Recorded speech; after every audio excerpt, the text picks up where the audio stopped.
पंचदेव प्रार्थना एक शक्तिशाली मंत्र है। प्रातःकाल सच्चे मन से इसे सुनने से जीवन के सभी दुख तुरंत दूर होने लगते हैं। पंचदेव प्रार्थना को प्रतिदिन सुनने से जीवन के असंभव कार्य भी संभव हो जाते हैं। तो आइए सुनते हैं यह पंचदेव प्रार्थना। गजाननं भूतगणादिसेवितं कपित्थजम्बूफलचारुभक्षणम् उमासुतं शोकविनाशकारकं नमामि विघ्नेश्वर पादपङ्कजम्। कर्पूरगौरं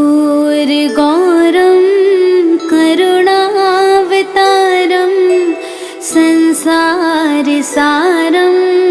भुजगेन्द्रहारं सदा वसन्तं हृदयारविन्दे भवं भवानी सहितं नमामि। शान्ताकारं भुजगशयनं पद्मनाभं सुरेशं विश्वाधारं गगनसदृशं मेघवर्णं शुभांगं लक्ष्मीकान्तं कमलनयनं योगिभिर्ध्यानगम्यं वन्दे विष्णु भवभयहरं सर्वलोकैकनाथम्।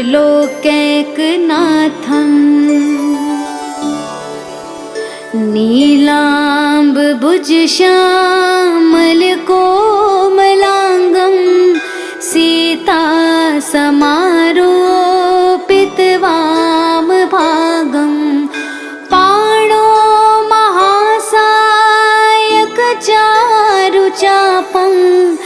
नमामि रामं रघुवंशनाथम्। मनोजवं मारुततुल्यवेगं जितेन्द्रियं बुद्धिमतां वरिष्ठं वातात्मजं वानुरयूथमुख्यं श्रीरामदूतं शरणं प्रपद्ये। करारविन्देन पादारविन्दं मुखारविन्दे विनिवेशयन्तं वटस्य पत्रस्य पुटेश्यानं बालं मुकुन्दं मनसा स्मरामि। या देवी सर्वभूतेषु शक्तिरूपेण संस्थिता नमस्तस्यै नमस्तस्यै नमस्तस्यै नमो नमः। नीलाञ्जनासमाभासं रविपुत्रं यमाग्रजं छायामार्तण्डसम्भुतं तं नमामि शनैश्चरम्। गजाननं भूतगणादिसेवितं कपित्थजम्बूफलचारुभक्षणम् उमासुतं शोकविनाशकारकं नमामि विघ्नेश्वर पादपङ्कजम्। कर्पूरगौरं करुणावतारं संसारसारं भुजगेन्द्रहारं सदा वसन्तं हृदयारविन्दे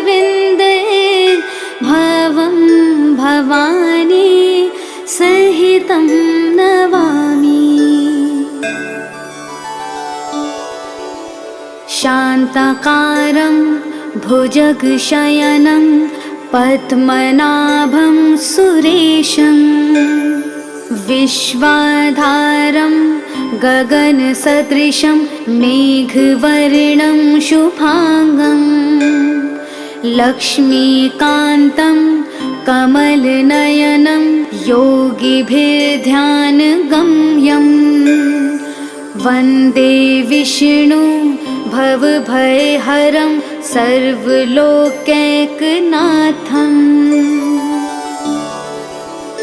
नीलाम्बुजश्यामलकोमलाङ्गं सीतासमारोपितवामभागं पाणो महासायकचारुचापं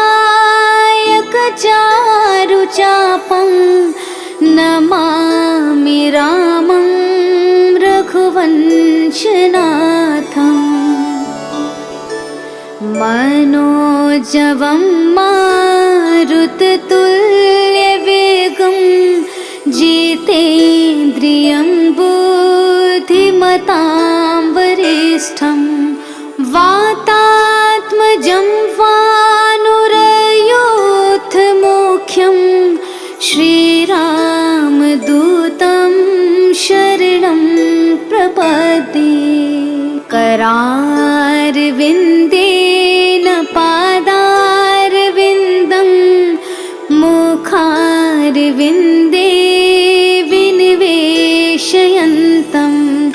वटस्य पत्रस्य पुटेश्यानं बालं मुकुन्दं मनसा स्मरामि।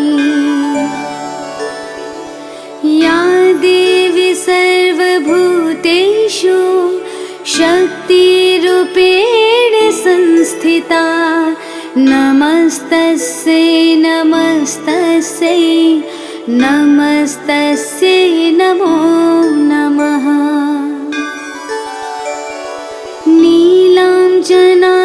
नीलाञ्जनासमाभासं रविपुत्रं यमाग्रजं छायामार्तण्डसम्भुतं तं नमामि शनैश्चरम् गजाननं भूतगणादिसेवितं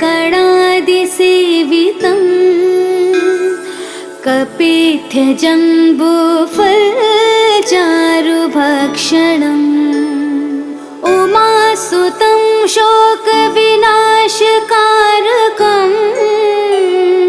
नमामि विघ्नेश्वरपादपङ्कजम् कर्पूरगौरं करुणावतारं संसारसारं भुजगेन्द्रहारं सदा वसन्तं हृदयारविन्दे भवं भवानी सहितं नमामि। शान्ताकारं भुजगशयनं पद्मनाभं सुरेशं विश्वाधारं गगनसदृशं मेघवर्णं शुभांगं लक्ष्मीकान्तं कमलनयनं योगिभिर्ध्यानगम्यं वन्दे विष्णु भवभयहरं सर्वलोकैकनाथं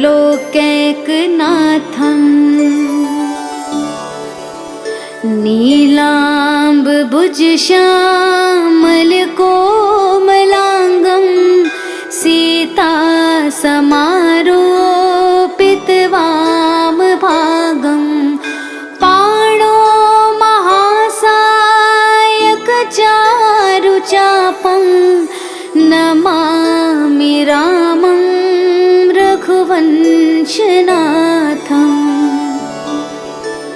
मनोजवं मारुततुल्यवेगं जितेन्द्रियं बुद्धि धीमतां वरिष्ठं वातात्मजं वानुरयोऽथमुख्यं श्रीरामदूतं शरणं प्रपद्ये। करारविन्देन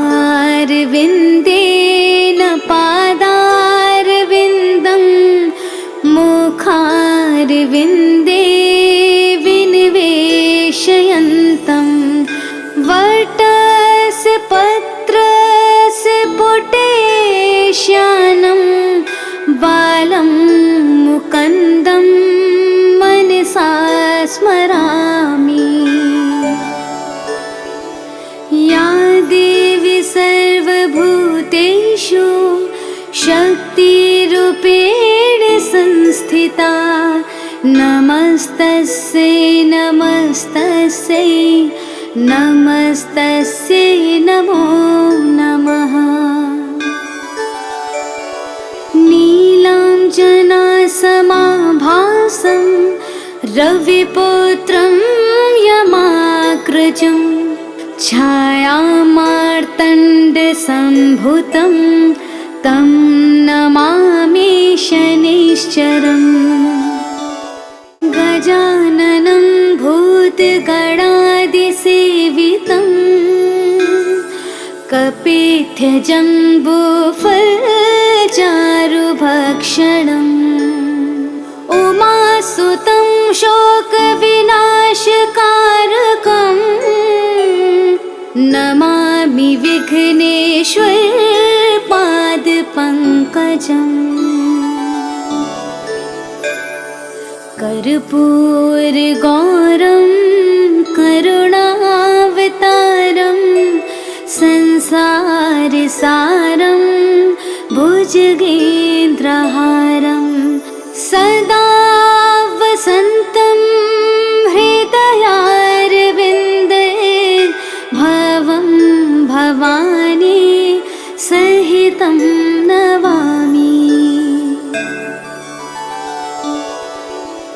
शान्ताकारं भुजगशयनं पद्मनाभं सुरेशं विश्वाधारं गगनसदृशं मेघवर्णं शुभांगं लक्ष्मीकान्तं कमलनयनं योगिभिर्ध्यानगम्यं वन्दे विष्णु भवभयहरं सर्वलोकैकनाथम्।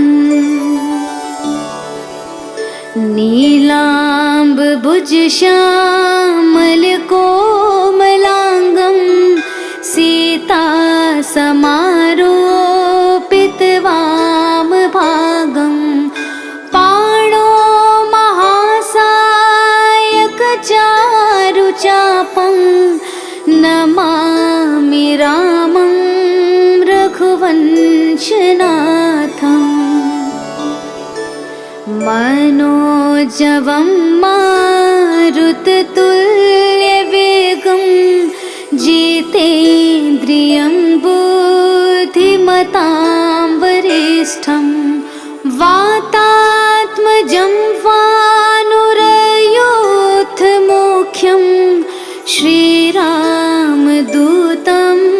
शरणं प्रपद्ये। करारविन्देन पादारविन्दं मुखारविन्दे विनिवेशयन्तं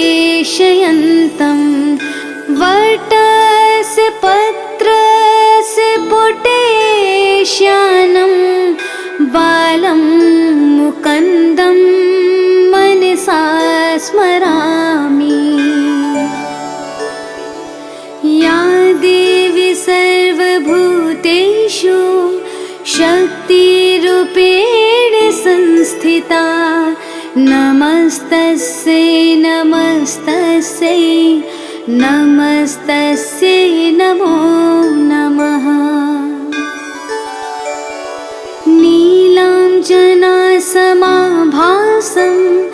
रविपुत्रं यमाग्रजं छायामार्तण्डसम्भुतं तं नमामि शनिश्चरम् गजाननं भूतगणादिसेवितं कपित्थजम्बूफलचारुभक्षणम् उमासुतं शोकविनाशकारकं नमामि विघ्नेश्वर पादपङ्कजम्।